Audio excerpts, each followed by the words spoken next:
안녕하세요. 남의 숨 성경 읽기 우리는 고린도전서 시간입니다. 서신서는 상상력이 중요하다고 말씀드렸죠.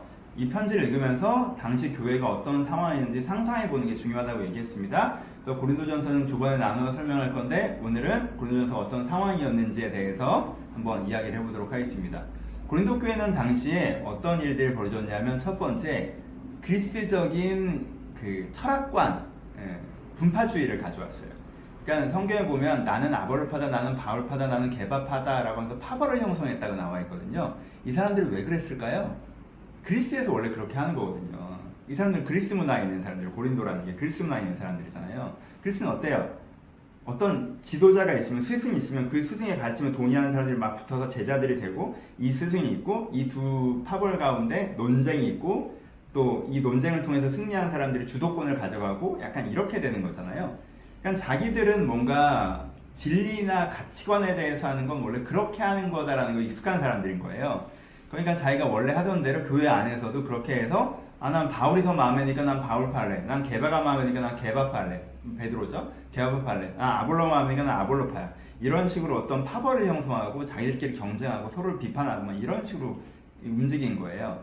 그러니까는 자기들한테 되게 큰 악의가 있었다라기보다 자기한테 그냥 익숙한 걸 그냥 해버리는 거죠. 이 문제가 이제 되게 많은 거예요. 다 같은 문제예요. 두 번째는 그리스 도덕관, 그리스의 종교적 도덕관도 가지고 오거든요. 그리스의 종교적 도덕관은 뭐냐면요, 육에는 별로 관심이 없는 거예요. 이렇게 이데아적인 세계에만 관심이 있기 때문에. 그러니까 종교가, 이 종교 가치가 뭐 먹고 사는 문제에는 별로 관심이 없어요. 대신 뭔가 종교적인 주제에는 관심이 많아요. 예를 들면 그러니까 결혼을 해야 되냐 말아야 되냐, 고린도교에서 보면 그리고 뭘 먹어야 되냐 먹지 않아야 되냐, 예법을 어떻게 지켜야 되냐, 이런 거는 되게 중요하게 생각하는데, 아버지 부인이랑 아들이 사귀건 교인들끼리 하던 별로 신경 안 쓰는 거죠. 그쵸? 포인트를 아시겠죠? 이 사람들이 그리스적 종교적 기준을 갖고 왔기 때문에 교회 안에 있었던 일반 도덕적인 부분에서는 관심이 없어요. 성적인 문제건 돈의 문제건 관심이 없고, 종교 도덕의 문제에서만 결혼해야 되냐 말아야 되냐, 제사 음식 먹어야 되냐, 이것만 되게 토론하고 있다라는 거예요. 이게 그리스의 종교적 기준을 그대로 갖고 와서 그래요. 세 번째, 이게 제일 사실 재미있는 부분인데, 그리스의 예배를 그대로 갖고 왔어요. 보세요. 기독교 예배는 어떻게 되냐면, 말씀을 듣고 내가 믿음으로 그 말씀 앞에서 회개하고 결단하면 성령의 은혜를 받아 내가 변화되고, 이게 기독교 예배의 근간이란 말이에요.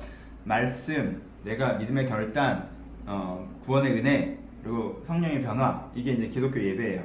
그렇죠? 이게 예식의 흐름이란 말이에요.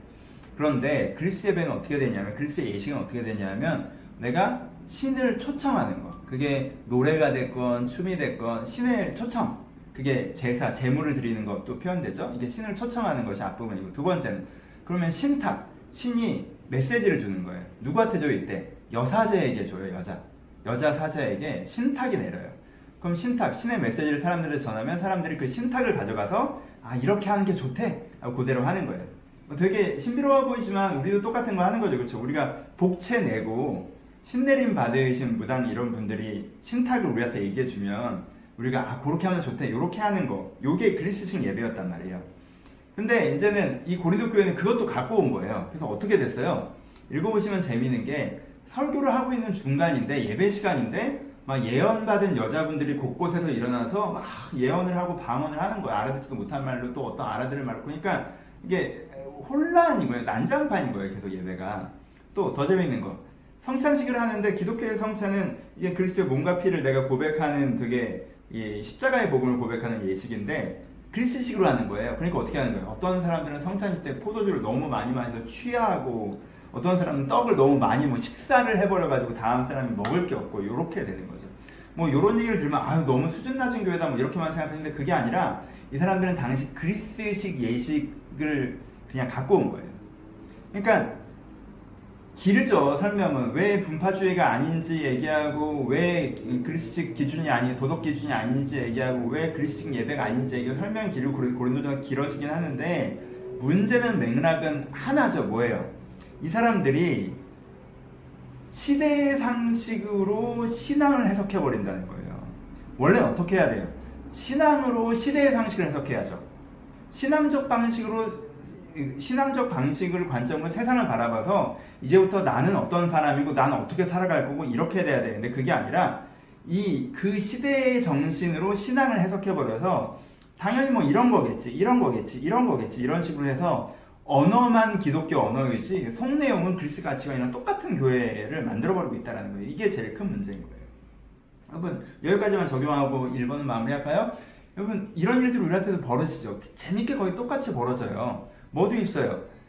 우리가 그 당시에는 분파주의였지만 요즘에도 교회에도 보면 우리는 분파주의보다는 계급주의잖아요.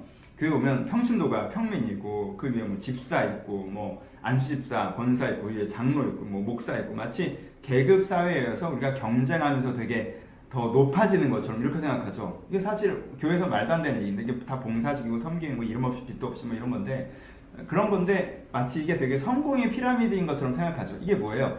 내가 세상에 했던 방식 그대로 교회 안으로 갖고 들어오는 거예요. 내가 익숙하니까. 도덕원칙도 마찬가지죠. 한국교회 같은 경우도 종교적 도덕에 대해서는 굉장히 예민해요. 예배 시간에 뭐 하면 안 되고, 뭐 11조 꼭 드려야 되고, 주일 성수 꼭 해야 되고, 술, 담배 먹으면 큰일 나고 막. 근데 내가 만약에 뭐 재정적으로 뭐 사기를 거의 치고, 완전 투기해서 돈 벌고, 내가 뭐 탐욕을 부리고, 뭐 거짓말해서 뭐 하고, 이런 거에서는 별로 크게 그렇지 않다는 거죠, 사실. 그쵸? 포인트가 아시겠어요? 그러니까 여기서 우리도 되게 종적 도덕성에서는 되게 예민하면서 사회적 도덕성에서는 되게 예민하지 않은 부분이 있어요. 기독교는 안 그런데 원래. 그렇죠. 예배도 마찬가지죠. 우리가 뭐 그 사람들처럼 뭐 신내림을 받고 막 이런 건 아니지만 우리가 생각하는 예배 상식은 뭐예요? 우리가 생각하는 이 사회가 생각하는 예배 상식은 예배드려서 마음의 평안을 얻고 삶의 인도하심을 받는 거죠. 그렇죠? 근데 이게 기독교 예배예요? 기독교 예배는 이게 아니라고 말씀드렸죠. 기독교 예배는 뭐예요? 말씀 앞에서 내가 회개하고 그래서 은혜로 말미암아 새롭게 변화돼요. 그렇죠? 새로운 나로서 살아가는 거 이거죠. 그렇죠? 내가 갱신되고 변화된 게 기독교 예배란 말이에요. 그러니까 우리도 뭘 하고 있는 거예요? 우리 시대가 갖고 있는 종교 상식 예배란 건 마음의 위안을 얻고 뭐 앞으로 어떻게 좀 도움을 얻는 거야. 그리고 교회 다니면 교회 도덕 일반 사회 도덕까지 말고 교회 도덕은 꼭 지켜야 돼. 술 담배 큰일 나 뭐 이런 거 예배 안 되면 큰일 나면 11장 뭐 이런 거 그게 뭐 안 해도 된다는 얘기는 아니에요 절대. 그런 거 그리고 교회 안에서 뭔가 되게 서열 문화, 성공 문화, 위상을 자랑하고 그래서 사회에서 돈 많은 사람 여기서 인정받는다는 거, 여기서 장로라면 대단 이런 식의 들어와요. 왜? 이런 일이 왜 벌어져요? 우리가 복음으로 시대를 해석해야 되는데 시대적 상식을 가지고 신앙을 해석하기 때문에 이런 일들이 벌어진다는 거죠. 바울이 여기에 대해서 굉장히 안타까워하고요. 이러면 안 된다라고 얘기하고 이 부분을 어떻게 해결해 나가는지 설명하는 게 고린도전서입니다. 이런 큰 배경치를 갖고 읽으시면 좀 더 잘 이해가 되실 거고요. 바울이 뭐라고 얘기하는지는 우리 다음 시간에 나누어 보도록 하겠습니다. 감사합니다.